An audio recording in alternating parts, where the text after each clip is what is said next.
Hey guys, good morning. Happy Wednesday. It's Daryl here. It's 3:30 a.m. here in Connecticut on the East Coast. If it's 3:30, you know I got a lot to talk about today.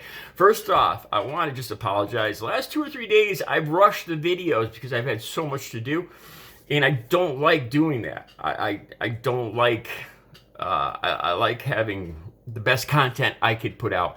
Some of the biggest channels, some of the bigger channels, I've talked to some of the creators. Bo the Fifth Column, not to drop names, but Bo the Fifth Column told me too. Content, man, make the content is important, is the most important thing. So I apologize. If I was rushed, I don't like doing that. Anyway, we're back to my usual videos today. I want to talk about the vaccine passport stuff. So yesterday, I went and got my first shot. Got my little sticker and everything. I got the Pfizer vaccine. I got the first shot. My next appointment is sometime in April. All right. So talking about these vaccine passports. Now, I've never done any international travel, but from what I've been researching, these have been around for a while. There's these yellow slips, vaccine passports for certain areas, certain countries that international travelers have been required to show to go to these places. These have been around for a while. It's to keep pandemics in check, these health crises, these health situations in check, so that more people don't get sick and die. It's and the Republican Party, these Trump supporters, MAGA land, they come out with this stuff that it's the mark of the beast. It's communism. It's fascism. I might as well get into that right away. Okay, so we got Marjorie Taylor Greene, full on whack job. In the last 24 hours, she's described vaccine passports as Biden's mark of the beast. You know, from Revelations 666, you will be required to have the mark of the beast put on your forehead, 666, in order to buy or sell in the market. That was in Revelations. So she's comparing having a vaccine, having this to get on a plane to keep other passengers safe so you don't spread disease and we don't end up going back into what we just had for this last year. You know, doing the smart thing. Doing, not even smart, just the logical, just the reasonable thing. You know, I'm safe. I've been vaccinated. I can be shoulder to shoulder in a plane with other people without the worry of possibly giving them a fatal disease. It's not about the Bible and the mark of the beast, man. And then Marjorie Taylor Greene goes on to say, here's some choice ignorance. She says it's like fascism or communism. One of those, both those. Now, look, I've looked into this a lot because all these different forms of government interest me. Socialism, communism, fascism. And, you know, you can get into these in-depth discussions of how similar they are, how different they are. One thing that I always remember, though, World War II, Russia, communist, Germany, fascist, killing each other, fighting against each other. No, they're not the same. They are not the same. They're not even close to the same. They have a few similar characteristics, but different goals. And let's just stop right there. So anyway, Marjorie Taylor Greene is saying that it's the mark of the beast. It's, the end times, communism, fascism, everything all together. With this card, man. And once again, we've seen this over and over. Oh my God, they're coming to take your Second Amendment rights away.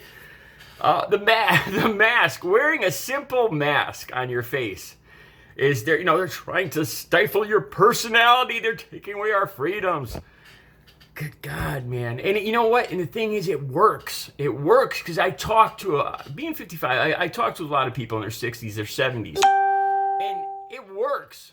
I read these articles about what was just on Fox News a night or two ago, and I'll run into these people and I'll hear almost verbatim what I read in the Fox News articles, what was said by Tucker Carlson or Sean Hannity. I hear these people repeat almost verbatim about, oh my God, the country, they're smuggling these kids and socialists into fraudulent elections and the mark of the beast, end times. And it works. It works on these people. It must be terrible to live in that constant state of fear where everything and everyone's a boogeyman coming to take away your freedoms. I don't know. So anyway, it wasn't just Marjorie Taylor Greene. Lauren Boebert, Ron DeSantis. Now, Ron DeSantis made it against the law for any business in Florida to require one of these. Hey guys, let's make it safer so you can travel on a plane without worrying about spreading this disease to your grandmother. No, we can't have that. That's taking away other people's freedoms to spread the disease. We can't have that. Stick with me here. All right, then Tucker Carlson. A month ago, Tucker Carlson had a guest on that talked about these vaccine passports. Tucker Carlson ends the segment with going, that's a great idea. I swear to God. I'm going to put the links down below. Then just last night, Tucker Carlson does a complete flip. And that it's against the freedoms and all that. Then there was another a big dust up on Fox News. I'll put that link down below too. Chris Hahn and Mercedes Schlapp. Mercedes Schlapp was an advisor for Trump, I think. And Chris Hahn went off on her. They're going back and forth about these vaccine passports. And Chris Hahn, he's a Democrat, strategist for the Democrats. He called her a grifter, and things quickly got out of hand on Fox News Tuesday night. So this is a big thing. This is the next. And the thing is, Republicans. It doesn't seem the MAGA, the leftover Trump supporters, and all that. The whole Republican Party don't have any idea, any goal, any vision for the future, except crying about cancel culture. And that Donald Trump deserves to be canonized as a god for the vaccine. That he's not getting enough due credit. Oh, and that children are being smuggled into fraudulent votes. Blah blah blah. But anyway, so this is the next big thing. So check this out. Look, I'm not I don't do odds or. I don't know a lot about odds or diseases or whatever, but I looked at this. Let's talk about cruise lines for a second. 3,000 passengers are on an average cruise line, on an average cruise. In 2019, on an average day, 57,000 people visited Disney World. Okay? Now, cruises and Disney World are both in Florida. So Ron DeSantis is making this Universal Studios, Disney World, the cruises, that legislation by Ron DeSantis making it illegal for these it's gonna create a lot of problems. And again, this is private enterprise talking about why? Because they don't want their customers, their regular customers, getting sick and dying. They want people to feel safe. It's part of capitalism, guys. You would think that Republicans would it's a good thing about making money, capitalism, business. That's what's behind it.